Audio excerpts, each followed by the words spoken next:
नमस्कार साथियों, कैसे हैं आप सब। उम्मीद करते हैं आप सभी अच्छे से होंगे, स्वस्थ होंगे। दोस्तों, बिहार शिक्षक बहाली 2022 सातवें चरण को लेकर बहुत ही बड़ी अपडेट आ चुकी है। इस अपडेट का बहुत ही बेसब्री से इंतजार था और ये होना जरूरी था। जो भी स्टूडेंट सातवें चरण शिक्षक बहाली को लेकर नोटिफिकेशन जारी करवाने को लेकर आंदोलन कर रहे हैं, तो सबसे पहले आपको ये समझना चाहिए कि आखिर उससे पहले कौन कौन से कदम है जो उठाना चाहिए शिक्षा विभाग को, कौन कौन से ऐसी बातें हैं जिसको लेकर आपको मांग करनी चाहिए। इस वीडियो को आप पूरा देखिए, इसमें आपको एक छोटी सी झलक आप सभी को मिल जाएगी। तो हमारे साथ बने रहिए लास्ट तक। चलिए शुरू करते हैं। सातवें चरण शिक्षक बहाली से जुड़े हर अपडेट के लिए आप सभी इस चैनल को सब्सक्राइब जरूर कर लीजिए और बेल आइकन को भी प्रेस जरूर कर लीजिए। वीडियो में आगे बढ़े उससे पहले आप सभी को एक जानकारी देना चाहेंगे।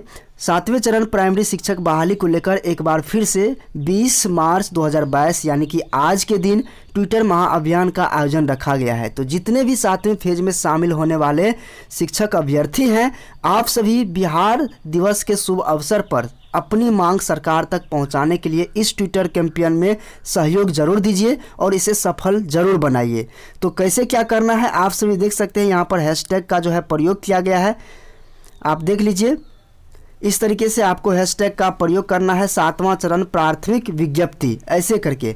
लेकिन जो स्टूडेंट सातवें चरण विज्ञप्ति को लेकर यहाँ पर आंदोलन करने को लेकर जा रहे हैं, तो विज्ञप्ति जारी होने से पहले कौन कौन सी ऐसी बातें हैं जिसको शामिल करना जरूरी है, वो चीज़ें आज की इस वीडियो में हम आपको बताएंगे। और इसको लेकर के ऑफिशियल लेटर भी आ चुकी है और सभी डिस्ट्रिक्ट वाइज जो है ये लेटर लगभग जारी किया जा रहा है। तो आप सभी इस वीडियो के साथ लास्ट तक बने रहिए।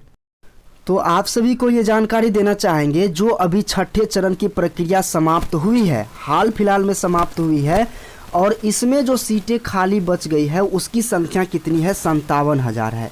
और जिस पर अभ्यर्थी चयनित हुए हैं उसकी संख्या कितना है, लगभग 43,000 के आसपास है।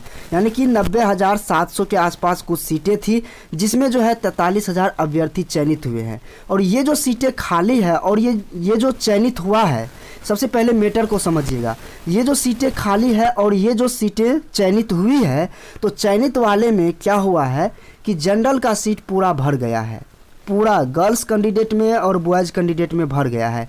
बीसी और ईबीसी की बात करें तो उसमें भी लगभग सीटें भर गया है हर जगह। सीटें जो खाली बची है वो 57,000 में जो सीटें खाली है, वो सीटें कौन सा कैटेगरी का है, वो है एससी है, एसटी है, उसमें बॉयज़ और गर्ल्स दोनों है, उसके बाद कुछ विकलांग है। तो इस तरीके से जो है जो सीटें खाली बची है, एससी एसटी विकलांग कैटेगरी के लिए मैक्सिमम संख्या में सीटें खाली बची है। भविष्य ही कह सकते हैं जहां पर काउंसलिंग रद्द हुई है, जहां पर गलत अभ्यर्थी पकड़ाए गए हैं, केवल वही सीटें जो है इस 43,000 में जो है खाली होकर के इस 57,000 में वाले में आया है। लेकिन सभी जनरल पर, बीसी ईबीसी पर लगभग काउंसलिंग हुआ है। तो कह सकते हैं एक आध सीटें जो है आपको 57,000 में देखने को मिलेगा। तो ये जो सीटें खाली थी जिस पर अभी छठे चरण की प्रक्रिया समाप्त हुई है, ये बहुत पहले की सीटें थी, ठीक है।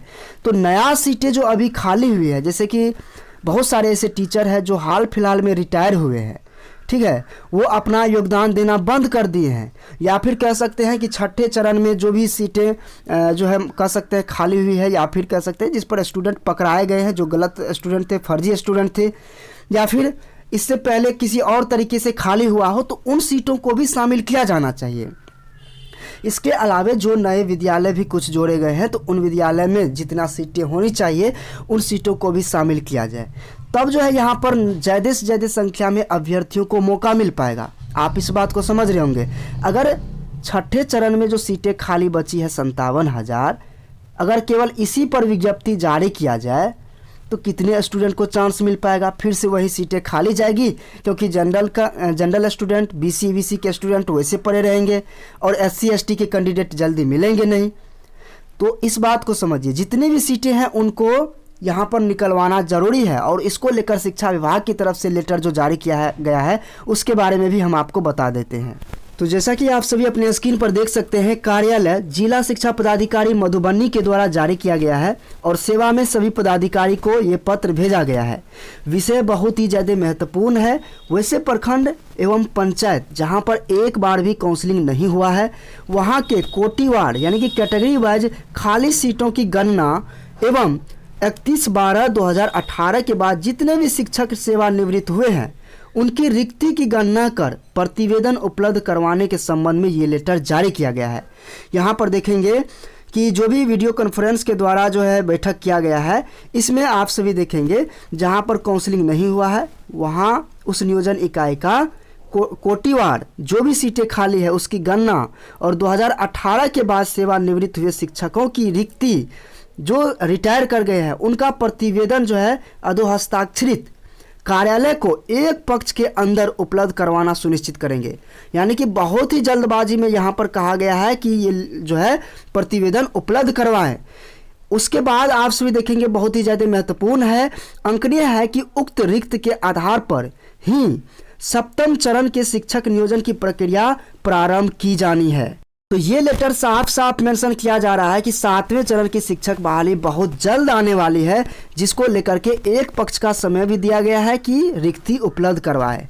लेकिन जब तक सभी जिले के नियोजन इकाई का खाली सीटों का समीक्षा नहीं हो जाता है, उसकी सूची उपलब्ध नहीं हो जाती है, तब तक 7वें चरण की शिक्षक बहाली शुरू नहीं हो सकती है।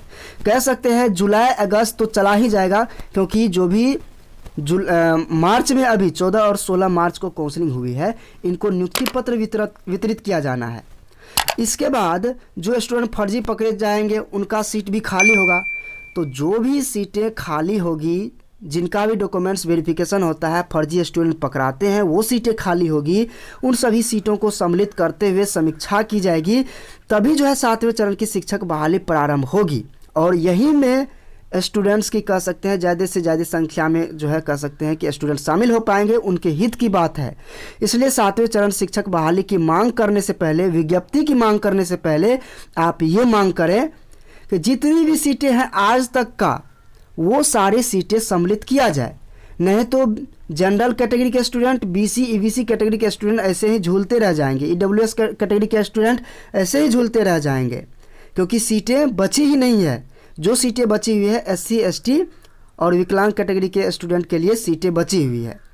तो आप सभी इस बात को समझिए, इक्का दुक्का सीट रहने पर उस पर काउंसलिंग करवाते हैं, 7वें चरण की विज्ञप्ति लाते हैं, तो कोई फ़ायदा नहीं है।